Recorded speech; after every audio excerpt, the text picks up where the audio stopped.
অসহযোগ আন্দোলনই সরকার পতন আন্দোলন। অসহযোগ আন্দোলন তখনই হয় যখন বাংলাদেশের সকল আন্দোলন সংগ্রাম শেষ হয়ে যায়, শেষ পর্যায়ে গিয়ে একটি আন্দোলন থাকে, তার নাম অসহযোগ আন্দোলন। আজকের বাংলাদেশের এই দামাল ছেলেরা সেই অসহযোগ আন্দোলনের ডাক দিয়ে প্রমাণ করলেন যে তারা আজকের বাংলাদেশের মানুষের আবেগ, অনুভূতি, ভালোবাসাকে শ্রদ্ধা জানিয়েছে।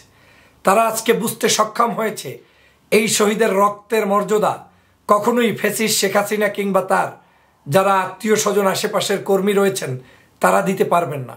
দিতে পারবে না প্রশাসনের কেউ, দিতে পারবে না শেখ হাসিনার কোনো মন্ত্রী কিংবা এমপিরা। আজকের এই সাধারণ শিক্ষার্থীরা জানতে সক্ষম হয়েছে, বুঝতে সক্ষম হয়েছে যে বাংলাদেশের মানুষ এই মুহূর্তে পতন চায়, তাদের অধিকার চায় এবং ছাত্রদের কাছে তাদের আকুতি রয়েছে।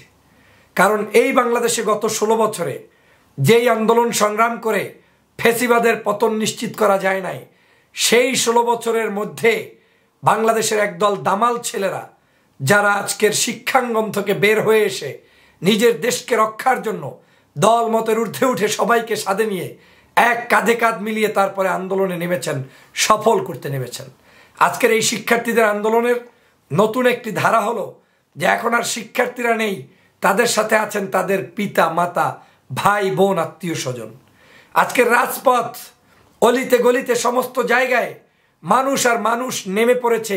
এই কঠিন আবহাওয়ার মধ্যেও সরকারের গুলিবর্ষণ অব্যাহত ছিল, ছাত্রলীগের ক্যাডাররা বিভিন্ন অস্ত্র নিয়ে রাজপথে নেমেছে, আমাদের অনেকগুলো ভাইকে আজকেও শহীদ করেছে। তারপরেও ছাত্রদের আন্দোলন বন্ধ নেই।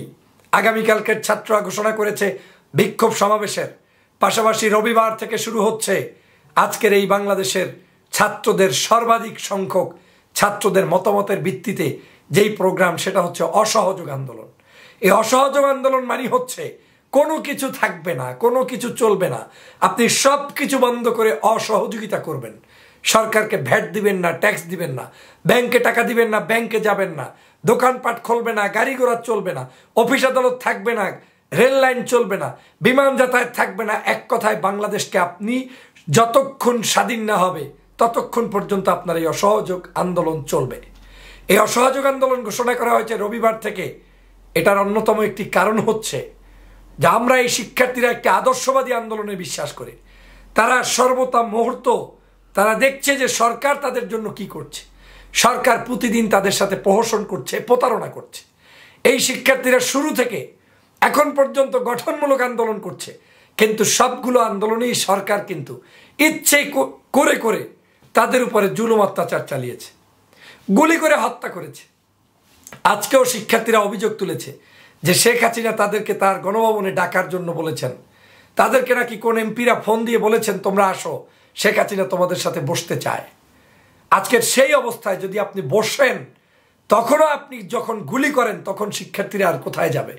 আজকে শিক্ষার্থীরা সেজন্য বলেছে আর বসাবসি নেই, আর পিছনে তাকানোর সুযোগ নেই।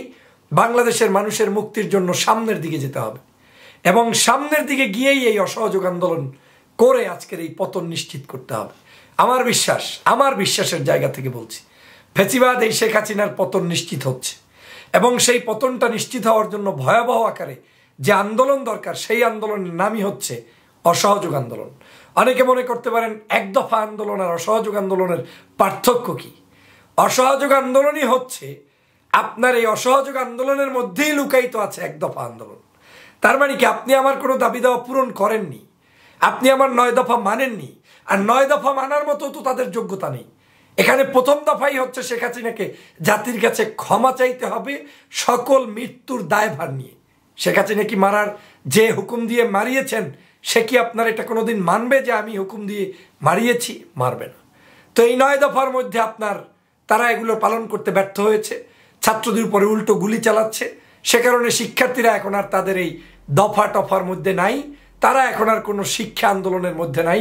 তারা মনে করে বাংলাদেশটাকে এখন নতুন করে সাজানো দরকার এবং সেই সাজাতে হলে আজকের এই ফ্যাসিবাদের বিরুদ্ধে সবাইকে কথা বলতে হবে। সেজন্য এই যে আজকের অসহযোগ আন্দোলন, এর মধ্যেই এক দফা আন্দোলন ঢুকে গিয়েছে। আজকে যদি ছাত্রদের মিছিলগুলো আপনারা একটু দেখেন, সমগ্র মিছিলগুলোতে তারা নিজেরা বক্তব্য দিয়ে স্পষ্ট করে বলে দিয়েছে যে বাংলাদেশের এই মুহূর্তে সকল শিক্ষার্থীরা মনে করে যে শেখ হাসিনার পদত্যাগ ছাড়া আর কোনো বিষয় নাই। এক দফা এক দাবি, শেখ হাসিনা কবে যাবি, এ ছিল আজকের রাজপথে তাদের মিছিল। তাদের মিছিল ছিল যে আজকের যাদেরকে মৃত্যুবরণ করেছো, লাশের যান ফেরত দে, নইলে গদি ছেড়ে দে। লাশের যান ফেরত দে, নইলে গদি ছেড়ে দে। তার মানে আমার যে ভাইদেরকে লাশ বানিয়েছ, ওদের ভিতরে যান দিয়ে দাও। যদি যান দিতে না পারো তাহলে গদি ছেড়ে দাও। আজ শিক্ষার্থীরা চিনে গিয়েছে।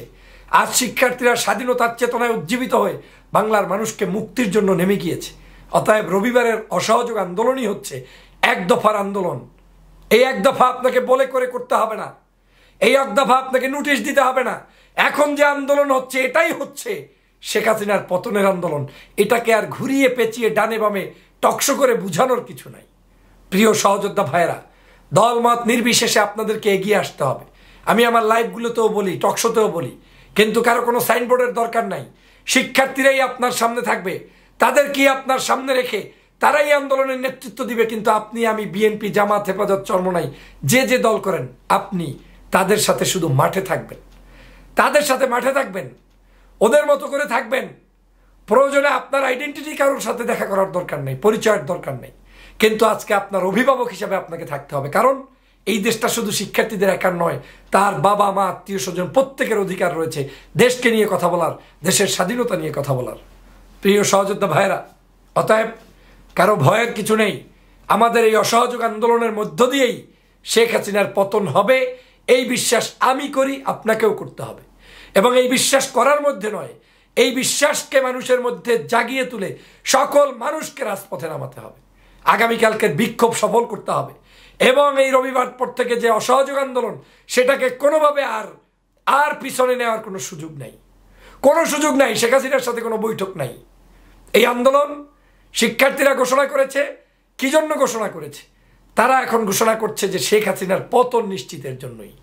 অতএব সেটা নোটিশ আকারে লিখিত আবার যেখানেই আসুক সেখানেই হবে।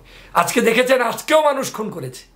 আজকে দেখেছেন নারী, পুরুষ, কবি, সাহিত্যিক, সাংবাদিক সবাই নেমে যাচ্ছে, সবাই আপনাদের সাথে আছে।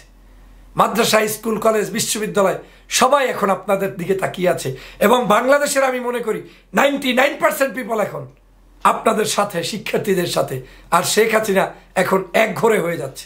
ইতিমধ্যে আপনারা দেখেছেন জোনায়েদ আহমেদ পলক মাপ চেয়েছে, তারপরে আপনার কি বলে শামীম ওসমান মাপ চাচ্ছে, আপনাদের কাছে হাত জোর করে অনুরোধ করছে। তারা এতদিন রেমিটেন্সের টাকা চেয়েছে দূর থেকে, এখন আবার নতুন করে মাপ চাচ্ছে যে আমরা মাপ চাই, তোমাদেরকে ভুলভাল বুঝিয়ে তোমাদেরকে এভাবে করেছে। সারা বাংলাদেশের লক্ষ কোটি ছাত্রকে, 4 কোটির অধিক ছাত্র, তাদেরকে জামাত, বিএনপি, হেফাজত ভুল বুঝিয়েছে। হ্যাঁ, এইসব ধান্দাবাজি এখনো যে তোমাদের মাথায় ঘোরপাক খাচ্ছে, এখান থেকেই প্রমাণ হয় যে তোমরা আসলে কি করতে চাচ্ছ। এই অবৈধ সংসদ, অবৈধ ক্ষমতা, এটা বাংলাদেশের শিক্ষার্থীরা চায় না। বাংলাদেশের শিক্ষার্থীরা চায় বাংলাদেশকে নতুন করে সাজাতে। অতএব এই দেশের এই মুহূর্তের যে আন্দোলন, এই আন্দোলনই হচ্ছে চূড়ান্ত আন্দোলন। এই আন্দোলনের মধ্য দিয়ে আমাদেরকে জয়যুক্ত হতে হবে। এই আন্দোলনের সফলতার মধ্য দিয়েই শেখ হাসিনার পতন নিশ্চিত করতে হবে। অতএব আসুন অসহযোগ আন্দোলনকে এমনভাবে আমরা পালন করি যাতে করে বাংলাদেশ নামক এই রাষ্ট্রটি সমগ্র বিশ্ব থেকে বিচ্ছিন্ন হয়ে গিয়ে একটা আলাদা জায়গায় পরিণত হয় এবং একটা বিজয়ের দ্বার প্রান্তে পরিণত হয়। যদি বিজয় হয়, তখন এই দেশটাকে আমরা সারা বিশ্বের বুকে আবার নতুন করে পরিচয় করিয়ে দেব এবং এই বিশ্বাস রেখে আমরা আমাদের এই আন্দোলন চালিয়ে যাব। আমাদেরকে মনে রাখতে হবে, এই শহীদের রক্ত বৃথা যেতে পারে না, এই আবু সাঈদের রক্ত বৃথা যেতে পারে না। এভাবে আর কোনো মা বোনের বুক খালি করা যাবে না। আজকের সরাসরি আমাদেরকে গুলি করো, এই অভ্যাস পরিহার করতে হবে। আজকে দেখেছেন যে শিক্ষার্থীরা আন্দোলন করেছে, তাদেরকে দেখে আর্মির গাড়ি পালিয়ে গিয়েছে, চলে গিয়েছে, কিচ্ছু বলতে পারে না। বিজিবি বলতে পারবে না। এটার নামই আন্দোলন, এটাই হচ্ছে গণ অভ্যুত্থান। আজ জনগণ যেটা করছে সেটা হচ্ছে রিয়াল গণ অভ্যুত্থান। অতএব এই দেশের সকল দল মত নির্বিশেষে আপনারা সবাই ঝাঁপিয়ে পড়বেন এবং এই গণ অভ্যুত্থান সম্পন্ন করেই আগামীর যুবক তরুণদের বাংলাদেশ, আগামীর নেতৃত্ব যারা দিবে এই বর্তমান প্রজন্মের ছেলেমেয়েরা, ওদের বাংলাদেশ গঠনের জন্য আমাদেরকে এগিয়ে আসতে হবে। দুর্নীতিমুক্ত সুন্দর একটি বাংলাদেশ গঠন করতে হবে, যেখানে মানুষ পাবে শান্তির আলোর দিশা। সবাইকে ধন্যবাদ।